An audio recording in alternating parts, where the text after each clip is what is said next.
Hey, welcome to Select Arcane. I don't draw or paint in 2D very often.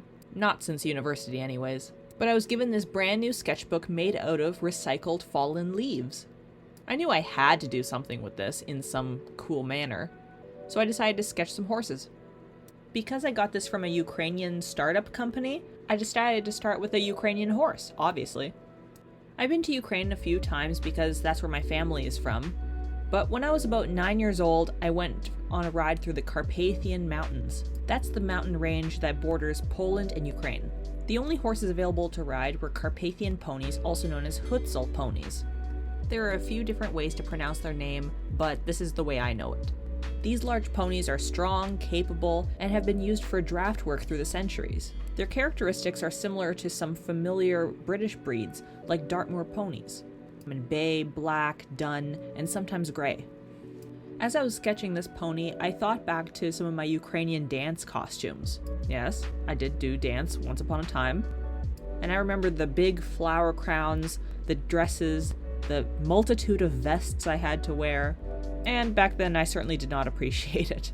But now I'm older and a little bit wiser, and I think back to those flower crowns and I think back to my time in Ukraine. So I decided to add a traditional flower crown to this pony, and the traditional coral beads. The flower crown consists of Ukraine's national flower, the sunflower, along with some other smaller flowers, and wheat. Those long sticks are actually wheat stems. If you're familiar with the Ukrainian flag, it's actually represented by the blue sky on top and the wheat fields on the bottom. These huge flower crowns and multitude of beads are really more found in festivals. Even back then, nobody wore them as regular garb. But they can still be appreciated today through modern festivals and, of course, Ukrainian dance. Then my little Hucul pony got me thinking. I really did want to finish this sketchbook in some way, shape, or form, and I wanted to keep the style consistent. I thought about other breeds and other cultures. And the first one that came to mind was the proud, famous Arabian. This breed originated from the Arabian Peninsula, but today covers the entire globe. This breed is, of course, noted for their incredible endurance, but also their loyalty to one master and their fiery personality. Other countries like Poland have adopted their own breed of Arabian, but for this sketch I'm going to focus on the original Arabian from the peninsula. Carrying on the theme of culture, and knowing a few people from Saudi Arabia, I knew my choice was quite obvious. I went with a simple draping headscarf. As the grand majority of the culture is Muslim, modesty is high on the priority list, and for women, this can be achieved through burqas, hijabs, or other types of headscarves. Like in many cultures, covering the hair is seen as modest. For this sketch, I didn't really focus on a certain type of headscarf, I just went with something simple and elegant. I really enjoyed the clean lines of this particular sketch, and I thought it lent well to the Arabian. One of my favorite breeds of all time is the Marwari. If you're not familiar with these unique animals, these horses originate from the Rajasthan area of India. They're characterized by their inward curving ears that are set so high on the head that the tips of their ears touch each other. They come in almost every color imaginable, and they're known for their beautiful dances, dressage, and being used as cavalry mounts in the Indian military. Genetically, they are almost exclusively unique to that region of India, and don't cross over with any Arabians or other influential breeds. Just as unique as the horse are the Marwar people who created them. India is a massive country with a multitude of different subcultures and demographics. The Marwar people are amongst them. Their clothing is brightly colored, jewelry is always adorned, and both their heritage and culture are proudly celebrated throughout festivals and through media.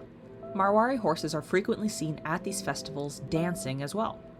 These horses are so exclusive that they are not allowed to be exported outside of the country. So if you want to see this coveted breed, you will have to fly to India. Speaking of unique looking horses, nothing outdoes the Kladruber. This old world breed is over 400 years old and originates from the Czech Republic. They were originally bred as a heavy carriage horse and have a huge influence of Andalusian and other European breeds. They only come in black or gray, but of course the most unique feature about them is their massive convex head. The Kladruber is only one of many Czech breeds.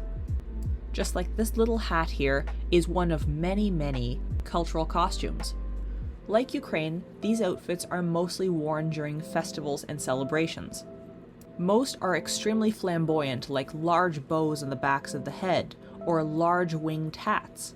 The clothes of the Czech Republic borrow from a variety of different time periods and styles. Everything is very mix and match with extremely bright colors, floral patterns, and a lot of fabric. To complement the flamboyant nature of this breed, I went with a simple men's hat and cape. The women's outfits are considerably larger. Up until this point, I've only covered European and Asian horse breeds. Of course, there are so many more. Crossing the pond to South America, you can find one of the most well-known gaited horse breeds in the world, the Paso Fino. From Spanish descent and related to the American Mustang, has been developed in a variety of countries such as Colombia, Puerto Rico, and Cuba. There are two strains of Paso Finos. The Puerto Rican is known to be more delicate, while the Colombian is more forceful with its movements. The special gaits that make this breed so unique are the classic Fino, the Paso Corto, and the Paso Largo. There are many Paso Fino competitions that show off not only the even beat of the horse's gait, but also how smooth the horse is. Riders typically carry a glass of champagne while they ride their horses around the ring. The sketch I'm doing focuses more so on the Puerto Rican Paso Fino, using the flowers in the mane, the big earrings, and the beads around the neck. Though Puerto Rico has been incorporated into the USA, it is a vibrant mixing pot mixing indigenous Spanish and African traditions. There are plenty of festivals and bright colors to be seen. Phew, that was a lot of fun sketching up these 5 horses. There are a lot more pages to fill in this book, and a lot more horse breeds to cover. It's interesting to see how these horses have been developed and shaped by the culture that they were created in. You can see the beautiful, smooth, clean lines of the Arabian, in both traditional clothes and the conformation of the horse. You can see the proud, unapologetic flower crowns of Ukraine made with wheat and sunflowers, which represents the country, reflected in a sturdy, large pony. I hope you enjoyed this non-model related video, and if you like it, please subscribe. You can find me on Instagram @SelectArcane or on Facebook by the same name. Hope to catch you next time. Bye!